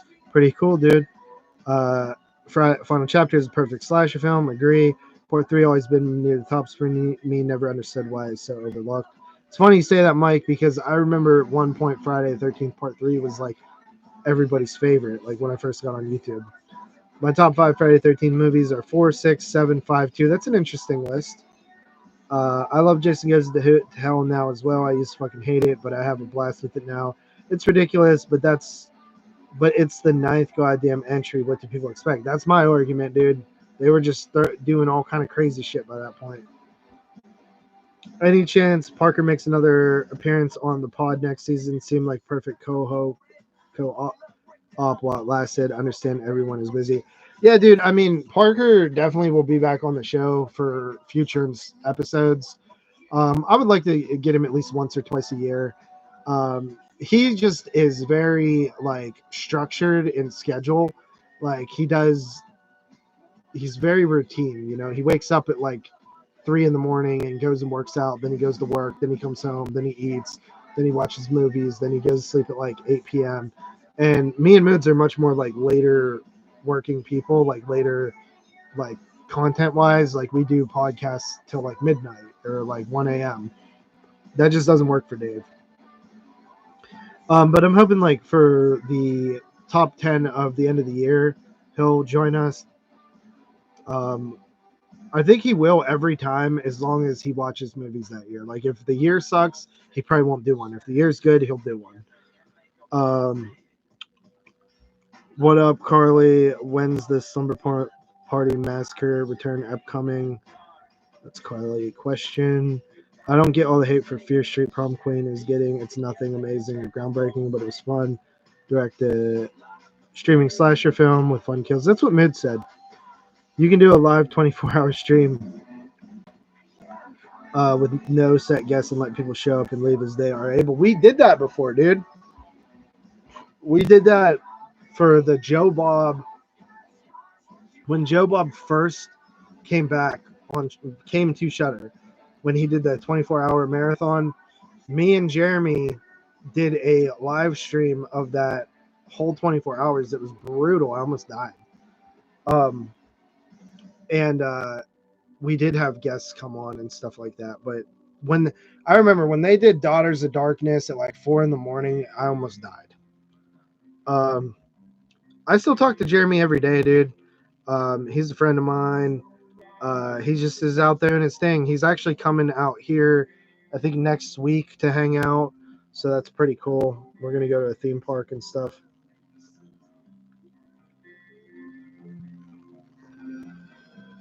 JP, your shirt could say, I love Dong, and you'll never know. Hey, speaking of Jeremy, I'm going to get you a zombie shirt, and then the top put, I love Dong in Japanese, and you'll never know. That's fun. I mean, that is definitely true, right? That's what they say about tattoos as well. Nightmare on Elm Street, the best slasher franchise, and the chat is not being on board with it. It changes nothing. The thing about Nightmare on Elm Street, you got 1, which is a masterpiece, 2, which is amazing, 3, which is a masterpiece, and I think that's like the core of the franchise. Like, I love 4, but it's not like I would not argue that it's an elite movie or anything like extra special, even though I love it. 5, I've always kind of like I've liked, but it's like a really big step down from the first 4. And then 6 is just a fucking joke, dude. But I do like it. But it's so stupid that they made that as like the final Elm Street in that series. Wes Craven's New Nightmare I like a lot, but I can't watch all the time. And Freddy vs. Jason I like a lot. And it does feel like more of an Elm Street movie. The remake kind of sucks. But yeah, I mean, Elm Street is in my top 5 favorite franchises probably, so I'm not going to hate on Elm Street. Got a handful of hidden gems left to watch from Volume 2. When we got to have them watched by again, we'll also say I reckon the hidden gems are better than last year's, in my opinion. That's awesome, bro. Glad that you're enjoying the hidden gems. So we I think nobody has entered that yet. So as of right now, we said we would do the drawing on the Hills Have Eyes franchise show, which won't be for another like couple months, I would say. So it might be July or August, I would probably guess.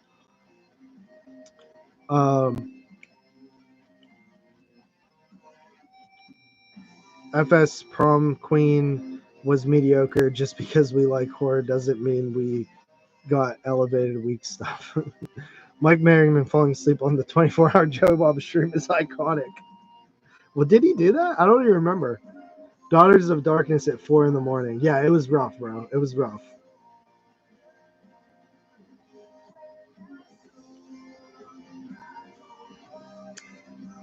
Freeman is busy as hell nowadays.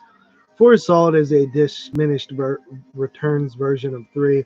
But anyone calling it bad is crazy. I think Dave Z calls it bad. Hot take. I don't prefer franchises.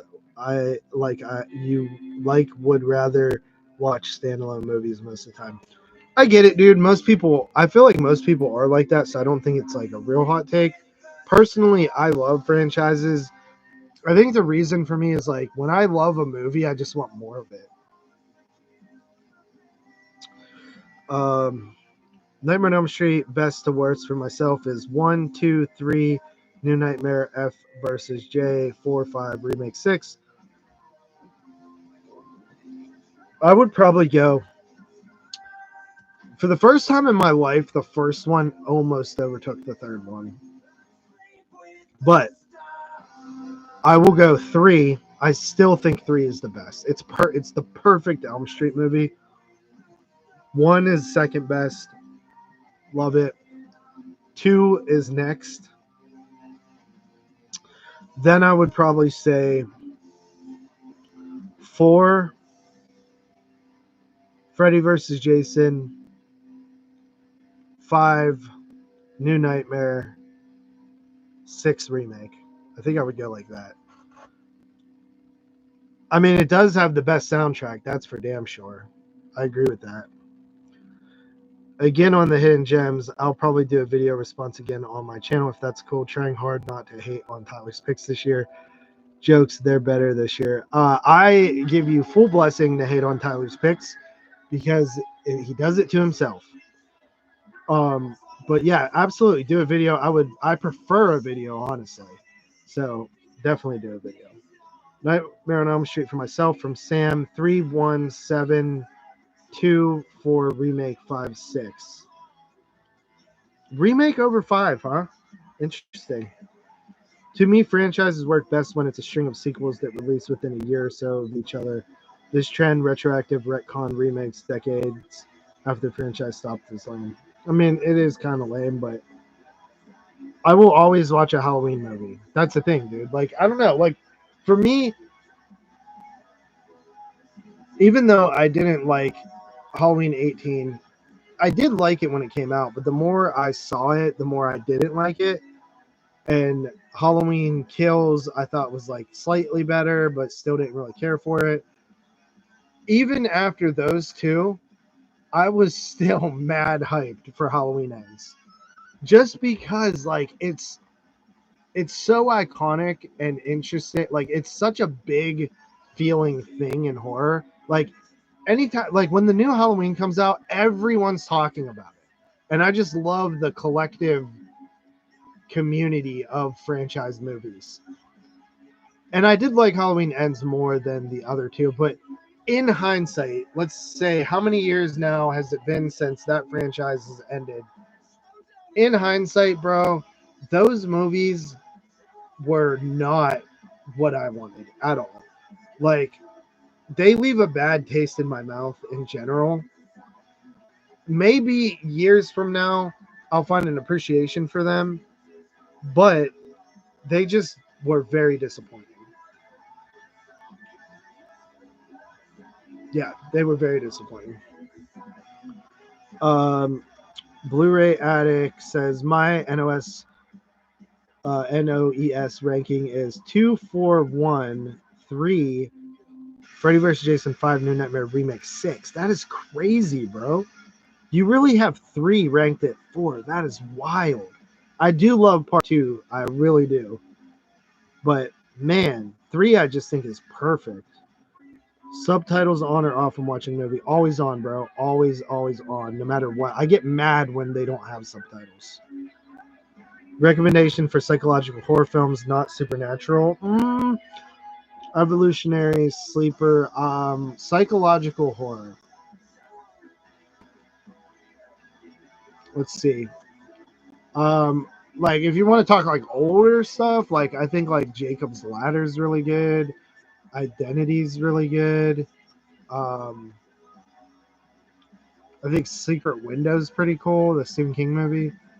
Um, I mean, I'm really kind of just like picking things that I'm seeing on the collection right now, like on the shelves. But I have to look at a list to really like tell you like what's good.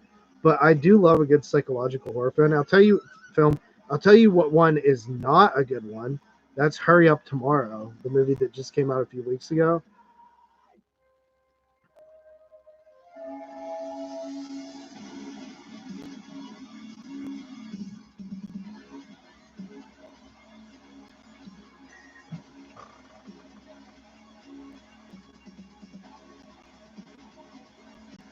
Heather told me go to bed. No, thank you.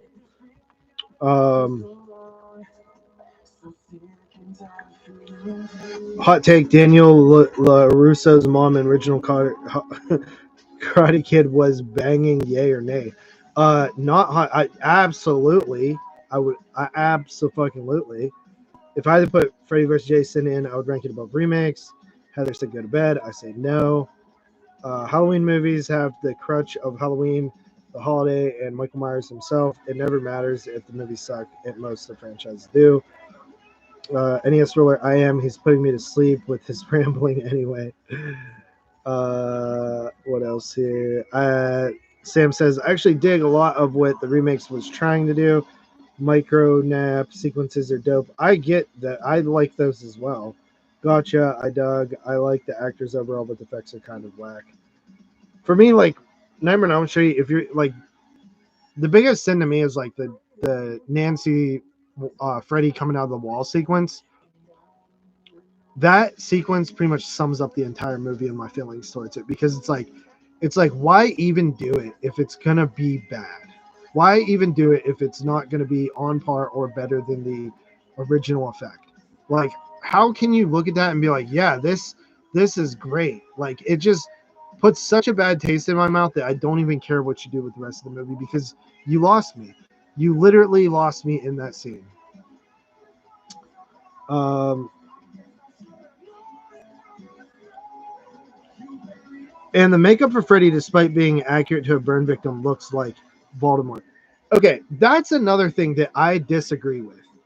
People say, oh, we try to make it look like a real burn victim. Where?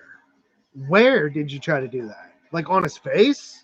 Because I've seen burn victims and they don't look like that to me. Like, what the fuck are you talking about? Like, people say that all the time, and I'm like, is that just something people say and think nobody will look up what a burn victim looks like? Because they don't look like that. Nightmare on Elm Street remake was the worst. There's nothing exceptional about it, and the things that people claim were good. 6 is bad, but I can find more enjoy about than the remake. Ted White is my favorite Jason. P.S. Sorry, Kane, don't sleeping bag me for the tree. Kane Hodder is definitely my favorite. I think if you put Kane Hodder in other Jason movies, like besides the worst ones, I think everybody would probably think that he's the best. But I do like Ted White a lot. The micronaps wasn't even new for the remake, though. It was literally just renaming uncontrollable insomnia due to lack of sleeping. But I think like the micronaps sequences were cool. That was the coolest part of the movie because like whenever you literally just like stay up so long, like when we did that 24-hour marathon, like there were times where I would like my eyes would like feel heavy and I would literally like fall asleep for a split second. Which is the recent movie give you the most amount of anxiety? Scare. Um, Scare would probably be. I remember the Annabelle. One of the Annabelle creation was kind of scary to me. I jumped a few times. Um, what the hell? Other one scared the hell out of me. I thought that when the first time I seen It Comes at Night, it really freaked me out. So that was a good one. I love being scared. I can't think off the top of my head, dude. I'm really bad at thinking of things off the top of my head, but I think the scare in horror is so underrated. But the anxiety of It Comes at Night really fucked with me. Main reason I have Nightmare on Elm Street over Friday 13th is because its heights reach levels Friday 13th doesn't, whereas Friday might have more decent entries due to the numbers game. It's not due to the numbers game, in my opinion. But I agree with you that the heights of Nightmare on Elm Street are a lot higher than the highs of Friday the 13th. But like Nightmare on Elm Street, I think goes like this, whereas Friday the 13th goes straight across pretty much and like slight dips. Uh, who would who would direct the next Nightmare on Elm Street movie? My pick would be Mike Flanagan or Ari Aster. I think Mike Flanagan would probably do a really good job with Freddy. I should clarify. I think he looks like a burn victim that had skin grafts. Haha, there's a picture I saw of someone post burn with skin grafts, and I thought it was pretty close. I don't know, bro. I'd have to look, but I don't really want to look it up. If you made a horror movie, which actor and actress would you cast as the lead? Dead or alive, dream roster. Dude, I mean, Mike Moore. For me, like, I really, really love Anya Taylor-Joy as an actress right now. I think she's really good. So I would probably make a movie around her. Um, I think like going retro, I think like it's hard not to want to put Donald Pleasance in a movie. Um, I just think he can play like so many characters. Like he's like the best, like the character he plays in Halloween to me is just like the best kind of character. So probably like Donald Pleasance and Anya Taylor Joy. Um, they had to recast Freddy for a remake. I give it to Kevin Bacon. I mean, I agree with that. I think that why not give him a chance? You know, he's talked about it before. Not saying give it to Kevin Bacon just because he wants it, but it helps that he wants to actually care. So I agree. Bill Skarsgård as Freddy, I think would be a really good pick. I was honestly like completely shocked that, like, when it came out and I watched the It Chapter 1 and 2, I was like, this is such an opportune time for Freddy. Like, you could ride the wave of the It movies because they're so fucking similar. And when I was watching It Chapter 1 and 2, I was literally like, dude, these are Nightmare on Elm Street movies almost. Like, just like the sequences, like the like and it made me think like, why couldn't we do Nightmare on Elm Street with like young teens, right? Like in the original Elm Street, Nancy and everybody's supposed to be like 14. Let's cast actual 14-year-olds. Like, I think that would be scary as hell, bro. Like, I think if you really want to do something different with Elm Street, but still like have like if you're gonna remake it, which they probably would, I would do that. I would do an Elm Street, but you cast like real kids, and you almost have like a Dream Warriors type element where the kids in the town are trying to figure out what the hell's going on. Dark Horse as director, Joe Bigo's Nightmare on Elm Street. Kevin Bacon is great, but he's older. That's good because Freddy was supposed to be older. And I like the idea of an older Freddy. I think that's scary.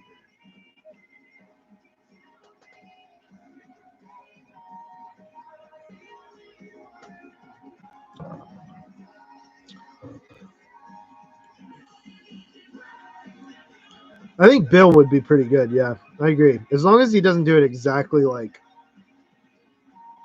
um, exactly like he did as Pennywise. The Craven estate must be why we haven't gotten a Nightmare. I think that is why. I think casting known actor as Freddy is too distracting. I agree with that as well. No one knew England when he was cast. I mean, I wouldn't say no one knew England, but like I would say that most people didn't. What's the next Odsploitation episode? Thanks for the invite. Again, I'm keen to do it with time zone lined up. But either way, uh, next Odsploitation, what movies you pick? I don't know, bro. What movies would you want to do? I would love to have an actual Australian on for Odsploitation. I think that there's a couple out there that would be fun. Um, we could do. I mean, we could do Next of Kin.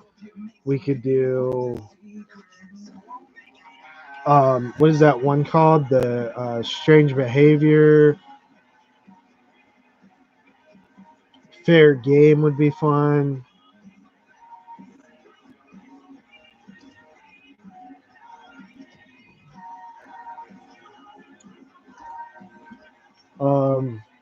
The Loved Ones, Wolf Creek. I mean, we could do a franchise of that. Long Weekend. See, I kind of want to not do the animal ones because we could save Razorback for a pig show. We could save Rogue for a crocodile show. Thirst, we could do. Storm Warning.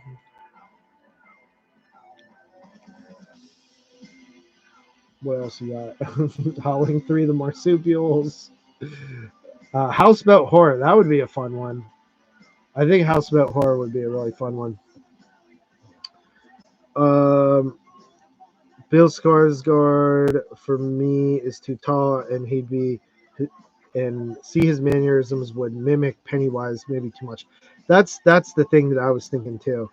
Unknown kid actors as teens, Skarsgård as Freddy, have some cameos from legacy Elm Street characters. Have Heather Langenkamp as a mom. Asian cinema seems to utilize young teens in horror movies the best.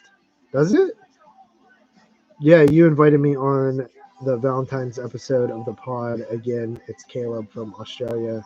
Here, just took my name out. Yeah, I know who you are, bro. For sure. Yeah. Yeah. We definitely want you on. Bill is kind of a character actor. He watches movies to get into the characters, so I think he would. I agree. Like, I think Bill could do it. Like, I think he does have a lot of talent, and he really hones his craft.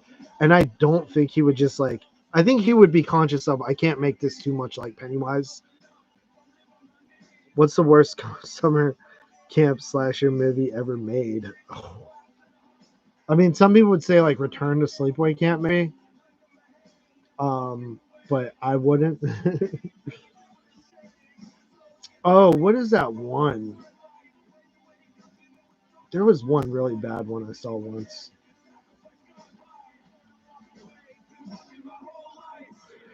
I can't remember. There was a really, really bad low budget one that I remember seeing years ago.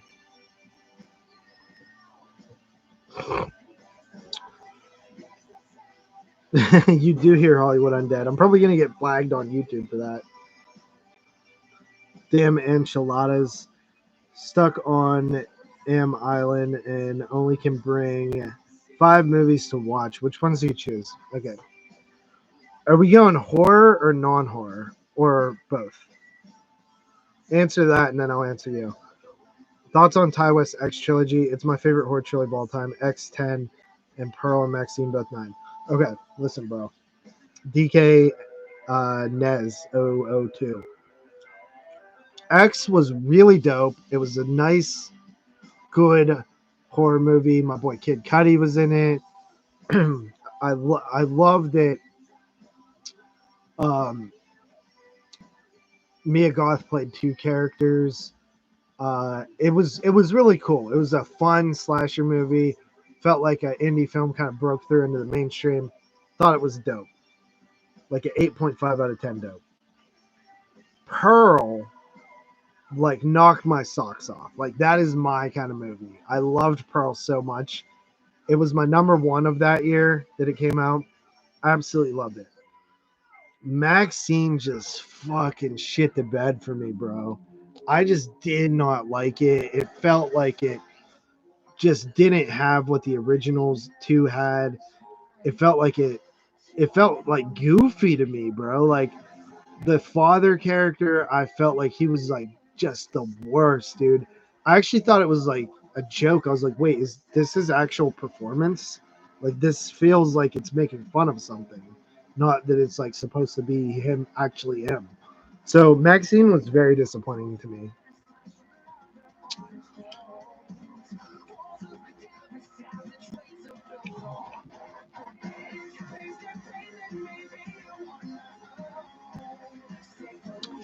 Um, so just a heads up, guys, I'm probably going to be out of here in about 10 minutes.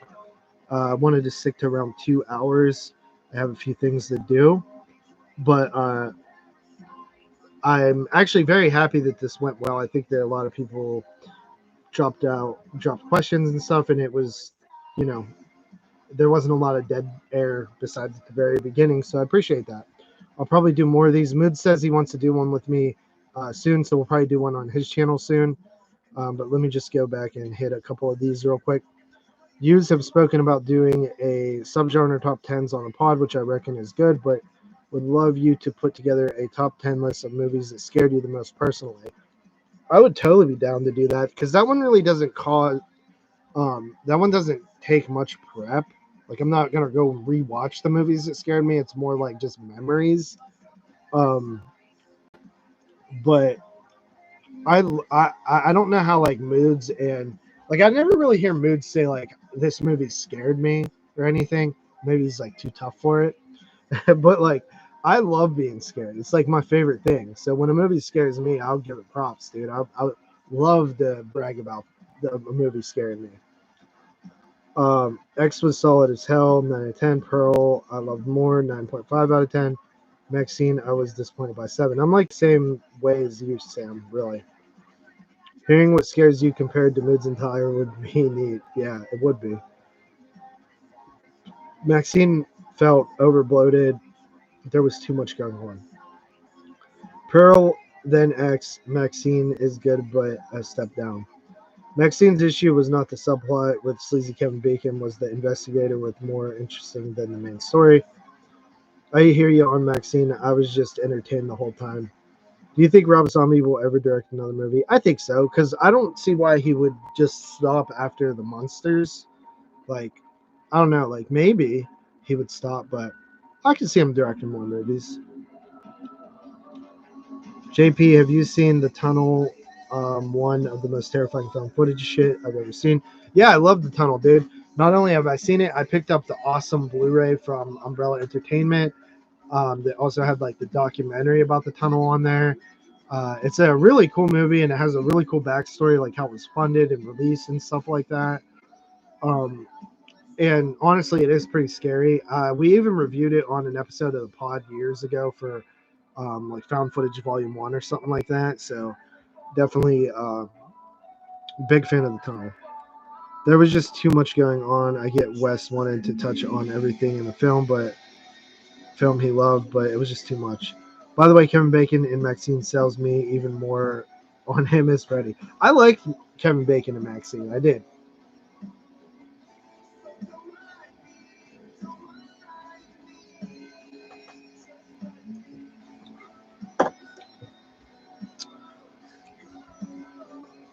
All right, I'll be right back. I'm going to grab one more beer and then we'll sort of end this.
Mm.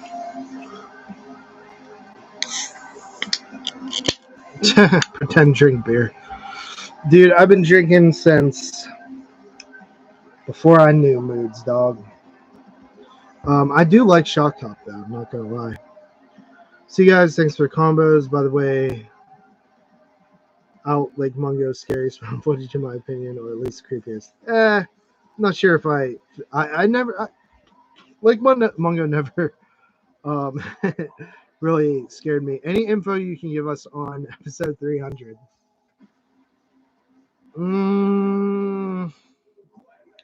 Okay, so 300, we have an idea, but we haven't done any work on it. So if we don't start doing work on it, we're going to have to pivot to something else because 300 will take a lot of work.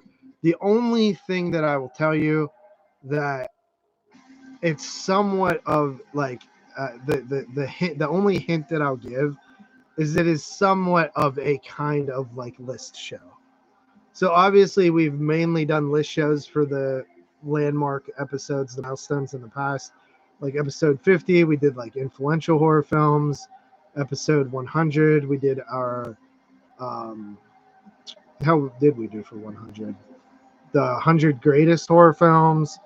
Episode 150, we did our uh, our favorite horror films.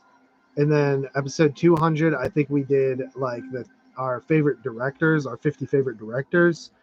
So it is sort of in the line of that, but it's more, I think it's like a little bit funner because it's more of like, it has more of like our own like 22 shots personal something with it. Like it's like it's less like objective and more subjective. So it's like it's more, it's not like it's not as much like influential and greatest where it's like our opinion, like trying to take what we think people think is the best, and it's more like it's more personal. That's the only thing I'll say about it right now. That's if we do that. I probably said too much already. Did you see Bring Her Back? I had to dip for a few earlier when I asked. I was about to say, you already asked me that. No, I might go tomorrow and see like that and like, I don't know, like Karate Kid or something. I'm trying to see 45 movies this year in the theater, so I have to like pretty much watch a lot of, I probably have to squeeze in some non-horrors in there. But let me see what else is playing.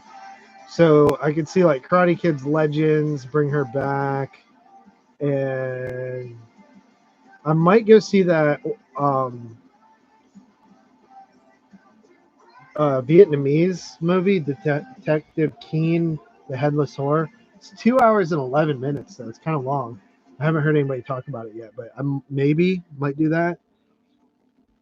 So we'll see. Badass Love List shows, can't wait. Don't see Karate Kid Legends. What the fuck is wrong with you? I don't know, bro. I don't even know what it is. Like, I really don't. Like, is it like a sequel to the original, or is it like Ralph Macchio in it? Or is it like a sequel to like the Will Smith one? I don't know.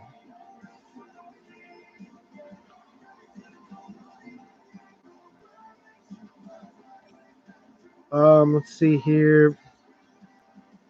Looking forward to it regardless. Thoughts on 92 so far? Seems solid for a 90s year. Yeah, I think anything like early 90s is going to be more solid than late 90s. I like 1992. I've only watched, like I said, I only watched about 30 movies so far. I haven't really watched like the big stuff yet. There's like a handful of movies that I've never seen, like stuff like Death Becomes Her, Buffy the Vampire Slayer, Kronos.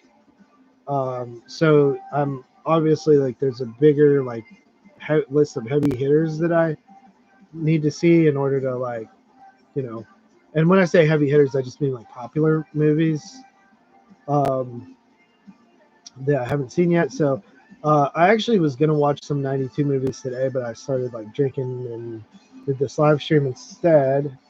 So I'm not sure if I might, I don't know, I might watch one after this. Um, yeah, I mean, I think it's a solid year. Like, my main curiosity is like, will I start my list with 7.5s or 8s? Because if I start with 7.5s, stuff like Hellraiser 3 might be there.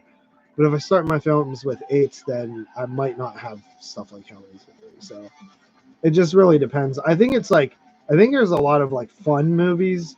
I will say that. Like even something like Mikey was like a really fun, even though it's like a little bad. I really liked Mikey. Stuff like The Vagrant is really fun. I watched Amityville 1992 the other day, and like I love that movie. Um, Bro, the fact that you're asking these questions enough not to go see it. It's a sequel to both the OG and the Will Smith. Okay, but wasn't the Will Smith a remake? So wouldn't it be like that's kind of weird? Or was that Will Smith one not a remake? If it wasn't a remake, I think it's kind of cool to do like tie both of those series together. Karate Kid Legends takes place a couple years after the Cobra Kai TV show. Shit, I've never watched that. Oh, so the Will Smith one is canon, or Jaden Smith. Yeah, I know what you meant. JP, do shit again, bro. Nice talking to you. Have a good night, man. Yeah, dude. I will see you later, man. Thanks for stopping by. In fact, guys, I think I am gonna bounce because I wanted to go. I have some things that I need to do before the night is over. Um, but I will talk to you guys later. We spent 2 hours. I thought that was pretty good. Ciao, JP. Take it easy, brother. How would you rank these movies? I'll do this really quick. From Dusk Till Dawn, Lost Boys, Near Dark, Fright Night, Original, and Interview with the Vampire. Okay. Tell you right now, Fright Night is going at the very bottom. My least favorite. My favorite is going to be The Lost Boys, followed by From Dusk Till Dawn, followed by Interview with the Vampire, followed by Near Dark.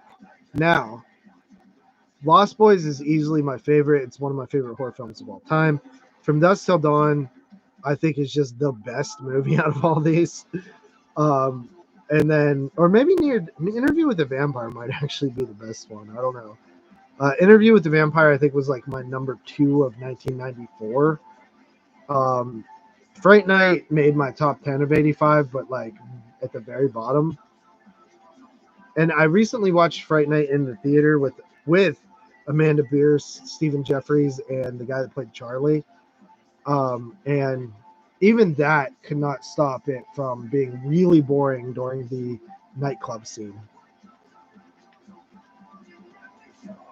Carly got some tacos, so you got to go now. Carly is in Washington, D.C. I am in Pennsylvania. Breaking my heart with that Fright Night ranking. The Lost Boys is like my number 3 all time. I mean, I love Lost Boys. All right, boys. I will see you guys later. Thank you for joining. We will do this again. Moods will probably do it with me. Next time we'll try to do some more live streams during the summer. I think they're fun. So we'll see you guys later. Peace.